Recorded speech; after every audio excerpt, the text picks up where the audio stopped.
जहां टीना और मायरा उसके मोबाइल पर खींची गई अहान और टीना की तस्वीर देख मुस्कुरा रहे थे। तभी राधा ने टीना को कॉल कर विशाल के घर आने के बारे में बताई। टीना ने राधा को उसे कहीं भी बाहर ना भेजने के लिए कहा और खुद घर के लिए निकल पड़ी। जब वह गाड़ी में बैठी, उसने किसी को कॉल कर डांटते हुए बोली, कितनी बार समझाना पड़ेगा तुझे, रोजी की जब भी विशाल वहां से निकले मुझे मैसेज कर दें। रोजी अब थोड़ी घबराहट में बोली, सॉरी बॉस, इसमें मेरी कोई गलती नहीं। विशाल ने परसों रात मेरा ड्रिंक स्पाइक किया, जिसकी वजह से मैं बेसुध अपनी कमरे में पड़ी रही। अब जब आपका कॉल आया तब मुझे होश आया। टीना ने बिना भाव के बोला, अपना हुलिया ठीक करो और अभी के अभी वहां से निकलो। वो तुझसे पीछा छुड़ाना चाहता है। मुझे यकीन है कि कोई तुम पर नजर रखे हुआ होगा। तेरे बारे में उसे इंफॉर्मेशन मिलते ही वो यहां से तुरंत लौटेगा और किसी दूसरी को ढूंढेगा। रोजी ने तुरंत कहा, मैं तुरंत इंडिया के लिए निकलती हूं।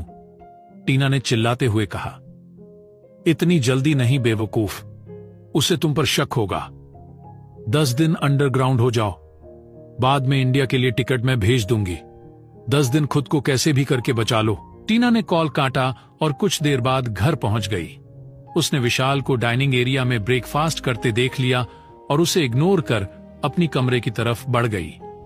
विशाल यह देख अपना ब्रेकफास्ट छोड़ उसके पीछे चला गया और टीना के कमरा पर नॉक किया। टीना ने दरवाजा खोल बाहर आते हुए अपने कमरे की दरवाजे को पीछे से बंद किया तो विशाल का पारा चढ़ गया। विशाल ने गुस्से में दांत बींचते हुए कहा, I am your husband, god damn it. कमरे में ना आने का मतलब क्या है तुम्हारा? उसे छोड़ो, रात भर कहां थी? अब मैं इतने महीनों बाद आया हूं, फिर भी मुझे इग्नोर कर रही हो? तुमने हमारी शादी। आगे कुछ और बोलने वाला ही था, तभी टीना ने उसे गुस्से में घूरते हुए कहा, मैं थक गई हूं, आपसे झगड़ा करने की हिम्मत नहीं है मुझ में। रात में मेरी नींद पूरी नहीं हो पाई, मैं फ्रेश होकर आती हूं, आप मेरा इंतजार कीजिए। यह कह टीना बिना विशाल का जवाब सुने अपने कमरे में गई और दरवाजा उसके मुंह पर बंद कर दिया।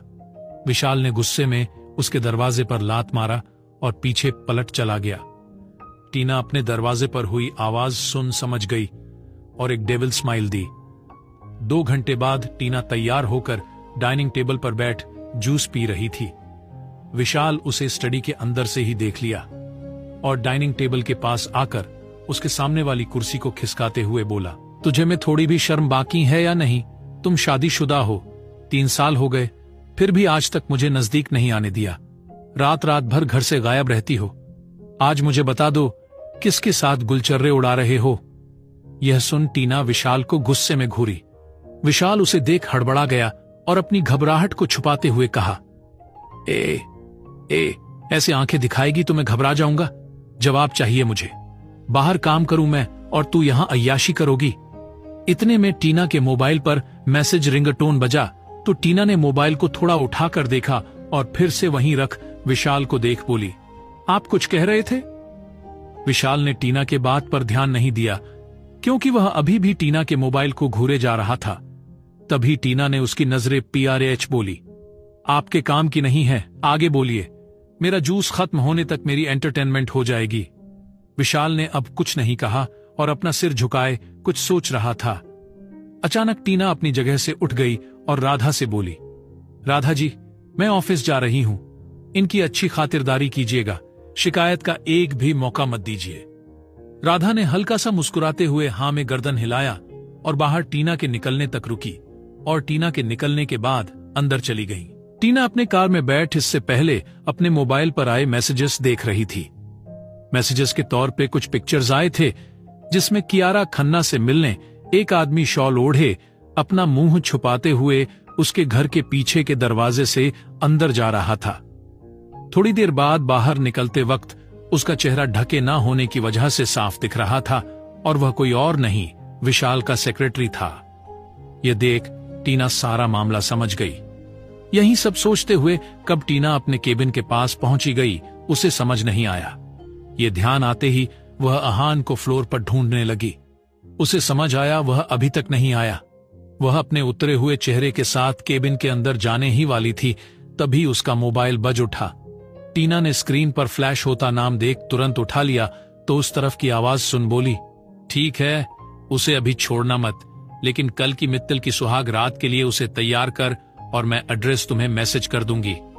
उसके साथ अपने आदमी भी भेज, वह बचनी नहीं चाहिए। टीना यह सब बात कर ही रही थी, तभी उसने देखा आहान अपनी जगह पर बैठ कुछ काम कर रहा है। उसने तुरंत इंटरकॉम से आहान को कॉल कर उसे अंदर बुलाया। जब वह अंदर आया, टीना को अपनी जगह पर ना देख पीछे मुड़ा, तभी वह किसी से टकरा गया और अपनी आंखें बंद किए माथे को सहला रहा था। तभी उसके होठों पर किसी के होंठ महसूस कर उसने तुरंत आंखें खोल दिया तो देखा टीना उससे किस कर रही थी। उसने तुरंत टीना को धक्का देकर खुद से दूर कर दी, लेकिन टीना फिर से उसके कान के पास पहुंच पूछी, तो कब हां बोल रहे हो मेरे शर्तों के लिए? यह कह वह उसके कान को हल्के से बैठ कर लिया, जिसकी वजह से आहान गुस्सा हुआ और टीना पर भारसते हुए बोला, लड़कियों जैसे एक भी गुण नहीं है आप में, जिद्दी और अड़ियल हो, मुझे आप जरा भी पसंद नहीं। टीना यह सुन आहान की मजाक उड़ाते हुए बोली, तुम्हें मुझसे शादी नहीं करनी है जो मेरी कमियां गिना रहे हो। सिर्फ एक रात, लगता है आपके पापा की जान आपको प्यारी नहीं, इसीलिए इतना देर कर रहे हो। आहान टीना के बातों पर गौर करते हुए अपने पापा के हालत के बारे में सोचने लगा। प्रेशर में आके क्या आहान हां कहेगा टीना के शर्तों को? विशाल क्यों आया इंडिया, जानने के लिए सुनते रहिए।